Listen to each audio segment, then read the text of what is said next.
자, 우리 지난주 요한계시록 1장의 말씀을 통해서 요한이 하나님으로부터 부활하신 주님으로부터 이 계시를 받아서 요한계시록을 기록하게 되었는데, 그가 부활하신 주님을 새롭게 만나게 된 자리가 어디냐? 그것은 바로 주일 예배의 자리에서이다 라고 말씀을 드렸습니다. 그가 주일 예배에 함께하여 예배 드리고 있었을 때 그는 성령의 감동을 받습니다. 그리스도께서 어루만져 주시는 그리스도의 위로를 경험하게 됩니다. 그리고 주님 주시는 사명을 발견하게 됩니다. 그것이 어디에서요? 주일 예배 가운데 있었던 일이에요. 그래서 우리가 다른 것도 물론 하나님의 말씀 깊이 마음속에 새겨야 하지만은, 그러나 무엇보다 예배를 잘 지키는, 주일을 성수하는, 벌 받지 않기 위해서가 아니라 우리 주님을 만나고자 하는 간절한 마음으로 주의 날을 지켜 살아가는 우리 성일교회가 되었으면 참 좋겠다. 이런저런 핑계에 꽃 폈다고 꽃 구경 가고 가을 단풍 났다고 단풍 구경 가면서 주일 예배 소홀히 하는 일은 우리 교인들에게 있지 않았으면 좀 좋겠다.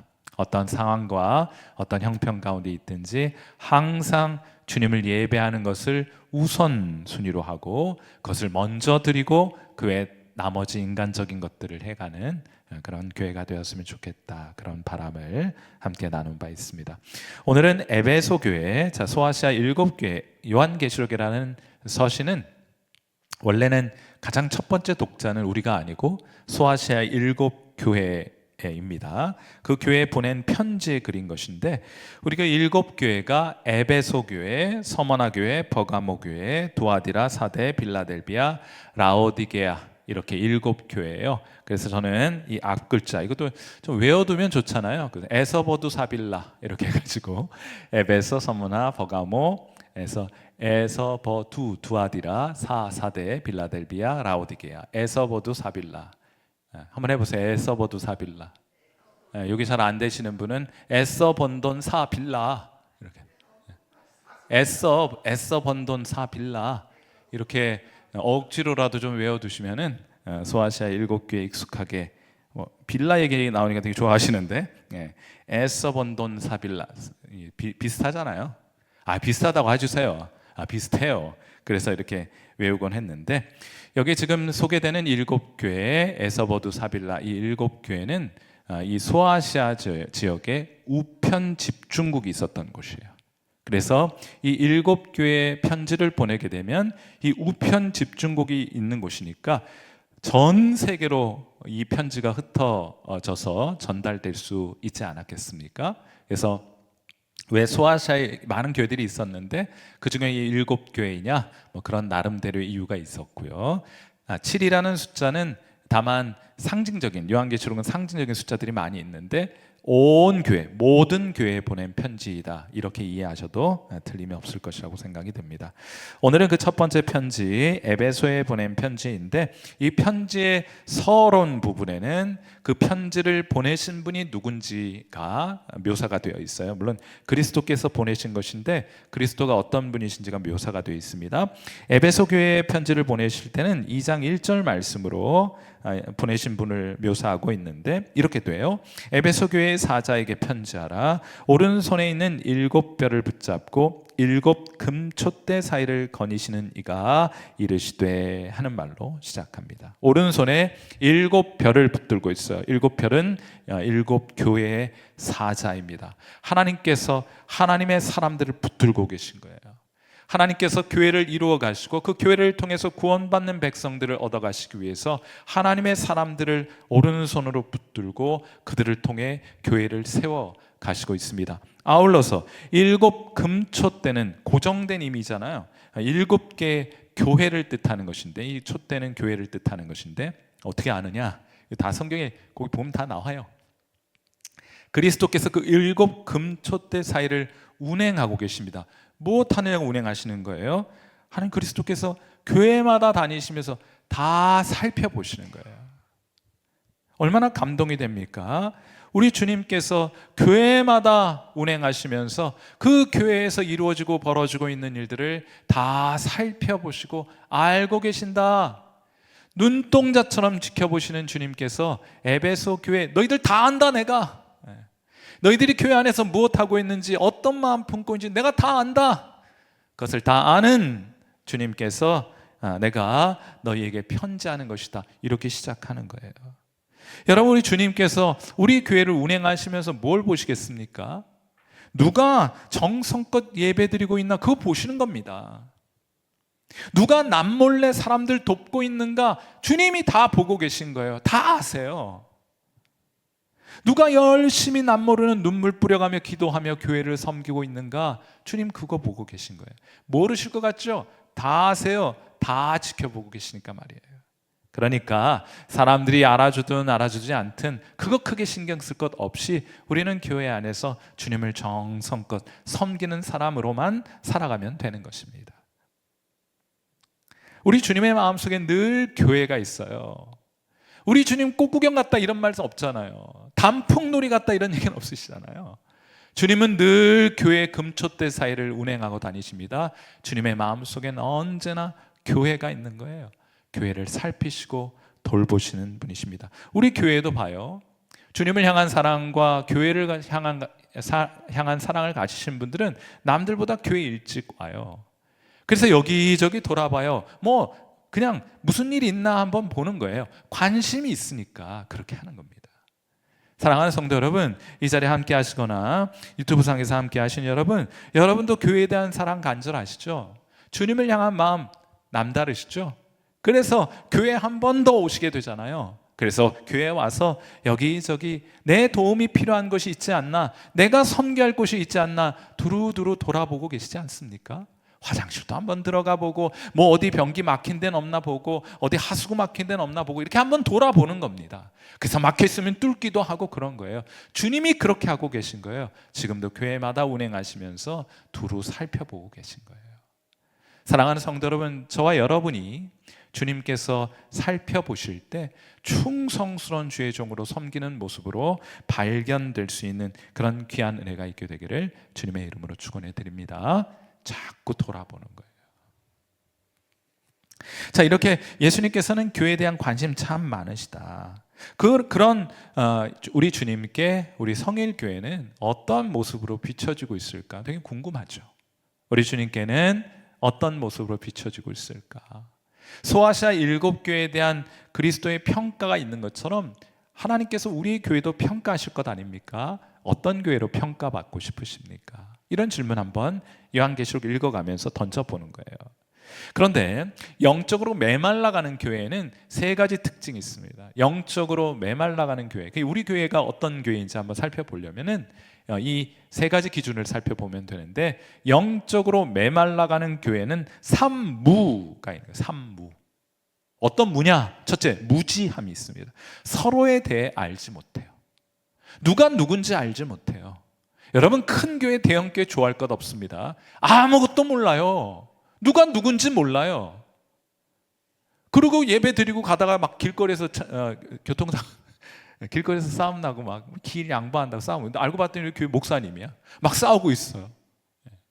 몰라요, 알지 못합니다. 무지함이에요. 두 번째 무는 무책임입니다. 말은 많아요. 뭐 하자는 얘기는 많아요. 그러나 책임지는 사람 있지 않습니다. 책임지는 사람 있지 않아요. 교회에 대한 책임을 가진 사람들을 말 많이 하지 않습니다. 그냥 섬기는 거예요. 영적으로 메말라가는 교회 두 번째 특징, 무책임함. 말은 많지만은, 이것저것 하자는 얘기는 많지만은 그것 정작 하자고 하면 아무도 나서지 않는 교회, 영적으로 메말라가는 교회일 것입니다. 세 번째 무는 뭔가 하면 무관심이에요.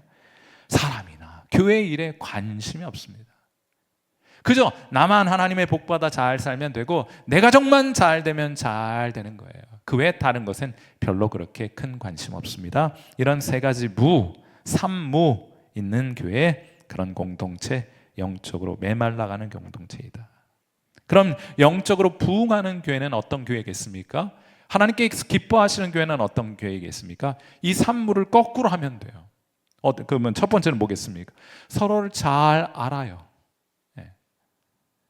그 집 젓가락, 숟가락, 숟자까지 다 알아요. 왜냐? 관심이 있기 때문에요. 그래서 부지런히 교제하는 겁니다. 올해에는 목장에서 두 개의 목장에 함께 정말 아름다운 예배들, 각 특색 있게 예배를 드리시는 모습을 보면서 참 기쁘고 좋았습니다. 우리 서로 더 깊이 알아가는 기회를 더 많이 가지셔야 돼요. 우리 알고 있는 사람들 점점 그렇습니다. 우리 점점 알고 지내는 사람들하고만 자꾸 지내려고 하기 쉬워요. 편하니까, 불편하지 않으니까 자꾸 아는 분들만 모여서 우리 함께 모여서 신앙생활 재밌게 하려고 하는 경향이 있는데 자꾸 벗어나야 합니다. 그래서 우리 교회 안에는 서로를 좀 잘 아는 교회가 되었으면 합니다. 두 번째로 서로 책임을 지는 교회, 서로 앞장서서 누가 하겠지 아니라 내가 그 일 하겠습니다. 내가 아니면 누가 할까? 이런 마음으로 책임져 앞장서는 그런 교회가 될 수 있기를 간절히 바라봅니다. 여러분이 그런 분들이시잖아요. 먼저 수고하고 먼저 나와 기도하고 먼저 섬기는 자리에서 여러분을 뵐 수 있으니 정말 얼마나 감사한지 모릅니다. 그리고 마지막으로는 서로에 대한 관심을 가지는 것이겠죠. 그래서 기회가 될 때마다 자꾸 돌아보고 자꾸 만나고 싶고 자꾸 시간을 보내고 싶은 그런 마음, 연애할 때랑 똑같은 것 같아요. 교회 신앙생활은 연애하는 거랑 똑같은 것 같아요. 연애들 해보셨죠? 안 해보셨어요? 너무 오랜 기억이에요? 다 기억나시잖아요. 교회 신앙생활 하는 것은 연애하는 것과 같아가지고 어디서 그런 에너지가 나오는지, 그렇게 섬기고 돌아보고 희생하고 헌신해도 기쁨이 가득하고 흥얼거리는 노래가 입술 가운데 끊이지 않는 것이 신앙생활이 아닌가 싶습니다. 여러분도 그렇게 연애하고 계시죠? 네. 그래서 이제 우리 이렇게 교회를 사랑하고 또 교회를 위해서 헌신하고 주님과 함께 연애하는 사람들은 노래방 가서 부르는 노래가 애창곡도 달라요. 18번 막 그냥 다른 노래 부르지 않습니다. 신중현의 한 번 보고 두 번 보고 자꾸만 보고 싶네, 이제 이런 찬양 부르면서 함께 오늘도 그 부르고 오셨나요? 그런 노래 부르면 찬양이라고 부를 뻔했어요. 그런 노래 부르면서 신앙생활 하는 게 아니냐, 좋잖아요, 그렇죠? 자, 그런데 하나님께서 이런 관점에서 에베소 교회를 살펴보면은요, 에베소 교회는 칭찬받을 일도 있었지만은 책망도 받습니다. 요한계시록 2장 2절과 3절 말씀 보시면 칭찬하세요. 얼마나 어떤 칭찬하느냐? 내가 내 행위와 수고와 내 인내를 알고 또 악한 자들을 용납하지 아니한 것과 자칭 사도라되 아닌 자들을 시험하여 그의 거짓된 것을 내가 드러낸 것과 또 내가 참고 내 이름을 위하여 견디고 게으르지 아니한 것을 아노라. 이 교회 에베소 교회 성경 공부 정말 체계적으로 열심히 가르친 교회입니다. 에베소가 원래 그런 교회예요. 사도 바울이 이 에베소 교회를 개척하고 두란노 소원에서 여러분 3년 가까이 2년 반 열심히 성경을 가르쳤기 때문에 그것이 전통이 되었던 교회, 성경 말씀 하나는 끝내주는 교회였습니다. 그리고 얼마나 열심히 주의 일을 감당하는지, 열심에 있어서도 특심한 교회 막 프로그램이나 교회 사역, 뭐 구제 사역, 장학 사역, 선교 사역 정말 열심히 인내함으로 감당했던 교회입니다. 당연히 칭찬받아 마땅하죠. 그런데 책망도 받습니다. 2장 4절 말씀, 그러나 너를 책망할 것이 있나니 너희 처음 사랑을 버렸느니라. 전문 용어로 이걸 뭐라 그래요? 안고 없는 찐빵이다, 이렇게 얘기해요. 정작 겉모양은 열심히 있고 진리를 지키고 진리를 사수하는 일에 헌신된 교회였지만은, 그러나 그 마음속엔 주님을 향한, 또한 형제와 자매들을 향한 사랑이 사라져 버린 채로의 열심만 있었던 것을 그리스도께서 책망하고 계신 거예요. 어쩌면 그런 것 같아요. 막 당시에 이단이 많으니까 그 이단과 싸우면서 옳고 그름이 정말 중요한 문제가 되었습니다. 어떤 것이 옳고 어떤 것이 그르냐, 이거 막 칼날을 가지고 칼로 막 이렇게 뭘 베듯이 이건 옳고 이건 그렇지 않다를 막 사람들끼리 이성적으로 나누고 열심히 나누고 있었던 것 같아요. 그러다 보니까 어쩌면 서로를 향한 정죄 날카로운 이성의 칼날을 서로를 향해 겨누고 있었던 것이 아닌가, 이런 생각해 봐요. 우리도 그렇잖아요. 교회 안에 뭐 이런저런 일이 있다 보면 막 내 얘기가 옳다고 막 근거를 얘기하면서 상대방이 틀렸음을 칼로 싹 잘라가지고 틀렸다고 말하는 사이에 어쩜 우리의 마음은 다치고 상처를 입게 되는 경우들이 얼마나 많이 있습니까? 저는 그러므로 주님께서 그 사랑을 회복하라고 말씀을 하셨는데, 사랑이 회복되면 저는 가장 우선적으로 말이 바뀐다고 생각합니다. 이제 날카로운 정죄와 옳고 그름을 가리는 종류의 그런 언어들이 아니라 포용하고 용납하고 수용하고 용서하고 용납하는 말을 하겠죠. 물론 당연히 이단 잘못된 가르침에 대해서는 단호하게 배격하는 것은 물론이지만은 그 외 다른 일들에 있어서는 얼마든지 포용할 수 있잖아요. 야외 예배 가는데 예배당에서 드리고 가면 어떻고 야외에서 직접 드리면 어때요? 그런 거. 야외 예배라고 이름을 붙여놨으니까 현장에 모이면 안 되고 야외에서 모여야 예배를 드려야 된다. 그래도 되고 모여서 함께 나가도 되고 그렇지 않겠습니까? 우리말 속담에 이런 재밌는 속담이 있어요. 개 꼬락선이 미워서 낙지 산다, 이런 말이 있어요. 개가 뭘 좋아합니까? 뼈 들어있는 거 좋아하잖아요. 그러니까 그 개 꼬라지가 보기 싫어가지고 일절 뼈 하나도 남겨놓지 않겠다는 마음으로 낙지 사온다는 말이 있어요. 낙지 뼈가 없잖아요. 국물도 없다는 뜻입니다. 여러분, 이런 일들이 왜 일어납니까? 주로 말로 상대방의 기분 상하게 할 때 나타나는 일 아니에요? 자기만 옳고 상대는 틀렸다고 우겨대고 상대를 비난할 때 그때부터 마음의 문이 닫히죠. 일이 틀어지게 됩니다. 낙지 사러 다니는 거예요, 다. 고린도전서 7장 38절에 이런 말이 있습니다. 사도 바울이 굉장히 유연한 사고를 가지고 있어요. 어떤 사고를 가지고 있는가? 이래요. 그러므로 결혼하는 자도 잘하거니와 결혼하지 아니하는 자는 뭐라 그래요? 더 잘하는 거야. 우리는 어떤 생각을 갖습니까? 결혼을 하든 않든 둘 중 하나야. 그냥 안 하면 그냥 정죄하고 너 언제 맨날 결혼할래 이런 마음 하잖아요. 하지 말아야 될 말들 중에 하나일 텐데, 결혼하는 자도 잘하는 것이고 그런데 결혼하지 아니하는 자는 더 잘하는 거야. 이렇게 신축성 있고 유연하잖아요, 사고가. 둘 중 하나는 옳고 다른 하나는 틀렸다는 것이 아니라 그것도 좋은데 이건 더 좋은 것 같아. 여러분, 이렇게 접근하면은 우리의 마음이 얼마나, 이렇게 둘 다를 긍정하는 마음으로 대한다면 우리 서로를 얼마나 더 넓은 마음으로 포용할 수가 있겠어요.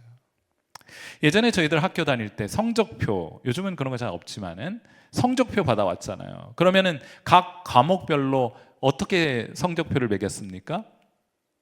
여러분 주로 받으신 거 뭐예요? 수, 우, 미 이런 건 잘 안 친숙하세요? 양가, 수미 양가 이렇게 했잖아요. 그러니까 학교에서 학생들을 평가할 때 시험 보고 평가하고 예를 들면 평균을 가지고 이제 성적을 매기는데 수, 우, 미, 양, 가 이렇게 했다고요. 수가 무슨 뜻입니까? 빼어날 수예요. 정말 빼어난 학생이다. 우는요, 이게 어리석을 우자가 아니고 이것도 뛰어날 우예요. 똑같은 우입니다. 넉넉할 우, 뛰어날 우 이렇습니다. 아주 빼어난 사람 수, 넉넉하고 그래도 좀 뛰어난 사람 우. 그 다음에 뭡니까? 미는 뭐예요? 아름답다예요. 미 받으면 죽은 인생 다 산 것처럼 하는 일인데 아름다운 성적이라는 거예요. 아름다운 성적. 그리고 양은 뭡니까? 어질 양자를 쓰는 겁니다. 이거 양호하다는 뜻이에요. 양호하다 할 때 양자 쓰는 거예요. 이 정도면 양호하지. 가는 뭔지 아세요? 가가 뭐라고요? 오를까요? 오를까? 무슨 뜻입니까? 이것도 괜찮아 이런 뜻이에요. 그럴 수도 있지 이런 뜻입니다. 여러분 주로 뭘 받으셨어요? 수음이 양가 중에 다 괜찮다 뜻 아닙니까? 심지어 가마저도 그럴 수도 있지. 살다 보면 시험 보다 보면 그럴 수도 있지. 이런 마음으로 학생들을 평가하려고 했는데 이거 한국 사람들이 다 어떻게 만들었습니까? 양이나 가 맞으면 인생 끝났습니다. 가서 기술이나 그런 얘기들 안 들어보셨어요? 여러분, 우리 최악의 경우가 가인데 가라고 하더라도 그것이 무슨 뜻인 줄 알아야 합니까? 그도 그럴 수도 있다. 괜찮은 사람이다. 이런 마음을 서로에게 향해 가져야 하지 않겠어요? 여러분도 다 교회에 있으면서 우리 교인들 성적표 다 매겨 놓으셨잖아요. 그렇죠? 공개만 안 했을 뿐 수음이 양가 다 매겨 놓으셨잖아요. 그런데 그 가평가를 받는 사람도 그것도 괜찮다. 그럴 수도 있지. 이런 마음으로 서로를 대하는 것이 에베소 교회가 가지고 있었던 책망, 그리스도의 책망으로부터 벗어나는 일에 전부는 아닐지라도 가장 중요한 마음의 태도를 가리키는 것이 아닌가 하고 생각해요. 내가 옳다는 것을 주장하기 위해서 다른 사람 틀렸다고 말할 필요 없습니다. 그것도 좋지만은 이것은 더 좋은 것 같다고 얼마든지 유연하게 말할 수 있지 않겠습니까? 그것도 참 좋은 생각인데 내 생각이 더 좋아요. 저는 우리 성일교회가 말 때문에 서로의 기분을 상하게 하는 일이 없고, 저는 우리 교회 갔다 오면 사람들이 좀 기분이 좋아지는, 개꼬락선이 미워가지고 낙지 사러 다니는 그런, 교회 갔다 오면 낙지 사러 저 정자 받아 가고 그런 일 없고요. 갔다 오면 괜히 그냥 기분이 좋아. 사람들이 날 받아줬어, 날 이해해줬어, 나도 괜찮은 사람이라고 여겨줬어 하는 그런 생각과 태도 때문에 기분이가 좋아지는 그런 교회가 되었으면 참 좋겠다 생각합니다. 여러분, 그 일은 누가 해야 합니까? 기도의 사람들인 여러분이 먼저 그 일들을 해주셔야겠죠. 그래서 더욱 기쁨으로 주님과 형제와 자매를 사랑하는 그런 섬기는 교회가 우리 성일교회가 되었으면 참 좋겠다. 다녀와서 참 기분 좋은 교회, 그런 교회 여러분 우리 함께 만들어 갔으면 합니다. 그렇게 해주시겠죠? 네, 함께 기도하도록 하겠습니다. 자, 우리 음악을 들으시면서 함께 기도하실 텐데, 우리 아까 말씀드렸던 것처럼 삼무가 있는 교회는 메말라가는 교회입니다. 무지, 무책임, 무관심. 우리는 그 반대 것 하고요. 그리고 서로에 대한 차가운 옳고 그름을 가르는 그런 언어보다는 너도 옳은데 그것도 좋은데 이건 더 좋아 보여 하는 그런 유연하고 또 포용적인 언어들을 구사하는, 그래서 아무튼 성일교회는 갔다 오면 참 기분이 좋은 교회, 이런 교회로 성도들이 인식하고 또 우리 교회를 찾는 새로운 이웃들이 그런 마음을 이 교회를 통해 경험할 수 있도록 우리 시간 말이 아름다운 교회를 위해서 이 시간 함께 기도하는 시간 갖도록 할게요. 함께 기도하겠습니다.